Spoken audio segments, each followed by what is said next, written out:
increase and decrease quantities by a given percentage.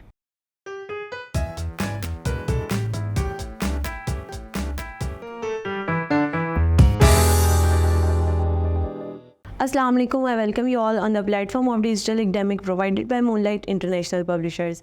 Hello my dear students, I'm your maths teacher. My name is Aisha. Our today's topic is about increase and decrease quantities by a given percentage. Students, last video में हम percentage पढ़ चुके हैं कि percentage क्या होती है. Percentage basically किसी भी चीज़ को 100 में से डिवाइड करके जो भी आप आंसर निकालते हैं उसको क्या कहते हैं, परसेंटेज निकालना कहते हैं.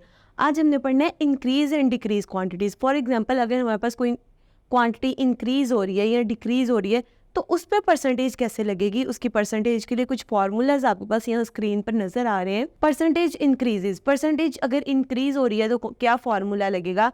Percentage increases is equals to actual increase divided by initial value multiply by 100. और इसी तरह अगर कोई परसेंटेज डिक्रीज हो रही है तो वहाँ क्या फार्मूला लगेगा. Percentage decrease is equals to actual decrease divided by initial value multiply by 100.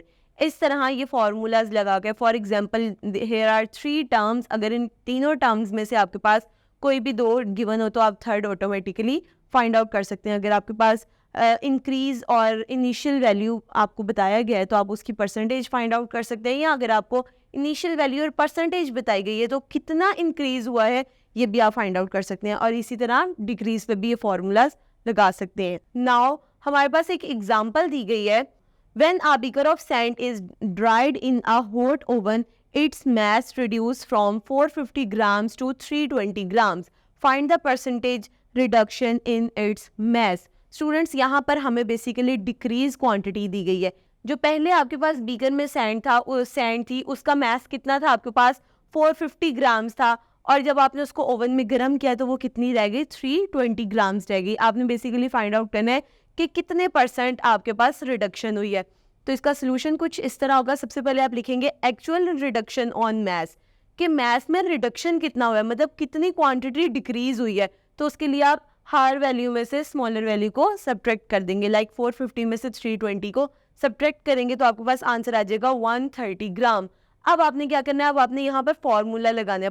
Percentage decrease का फॉर्मूला लगाना है जो कि क्या था, actual decrease divided by initial value multiply by 100. अब एक्चुअल डिक्रीज हमारे पास कितना आया था, 130 ग्राम्स आया था. और हमारे पास जो इनिशियल वैल्यू थी वो कितनी थी, 450 ग्राम्स. और इसको मल्टीप्लाई करवाना था 100% के साथ, 28.9%. इट मीन्स दैट कि जो सैंड रिड्यूस हुई है वो कितने परसेंट रिड्यूस हुई है, वो 28.9% रिड्यूस हुई है.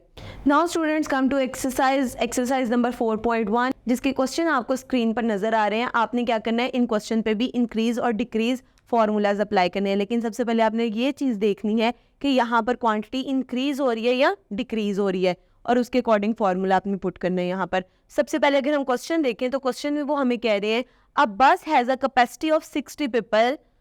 There are 80 students who decided to go on the zoo trip. What percentage of the bus capacity of the number of the students wishing to go? अब यहाँ पर हमारे पास टोटल स्टूडेंट्स की कैपेसिटी बस में कितनी है, 60. 80 स्टूडेंट्स बस में बैठकर जू जाना चाहते हैं. अब हमने देखना है कि कितने परसेंट क्वांटिटी जो है वो इसकी इंक्रीज हुई है, बस की कैपेसिटी कितनी ज़्यादा हो रही है. तो इसके लिए हम कौन सा परसेंटेज वाला फॉर्मूला यूज़ करेंगे, इंक्रीज परसेंटेज वाला. हम सबसे पहले लिखेंगे परसेंटेज ऑफ बस कैपेसिटी, कि बस कैपेसिटी की परसेंटेज कितनी है. Percentage of bus capacity is equals to number of students, ये इंक्रीज्ड वैल्यू है, number of students divided by capacity multiply by 100. तो जब हम यहाँ पर नंबर ऑफ स्टूडेंट्स कितने थे, 80 स्टूडेंट्स जाना चाह रहे थे, हमारे पास कैपेसिटी कितनी आ गई, 60 थी, और इसको हम 100% से मल्टीप्लाई करेंगे तो हमारे पास आंसर आ जाएगा 133.333. इसी तरह स्टूडेंट्स आप लोग इसका क्वेश्चन नंबर 2 फाइंड आउट करेंगे, 3 फाइंड आउट करेंगे, 4 फाइंड आउट करेंगे और आपकी एक्सरसाइज सॉल्व हो जाएगी. मैं उम्मीद करती हूँ आपको आज का लेक्चर समझ में आया होगा. Stay tuned till next video. अल्लाह हाफिज.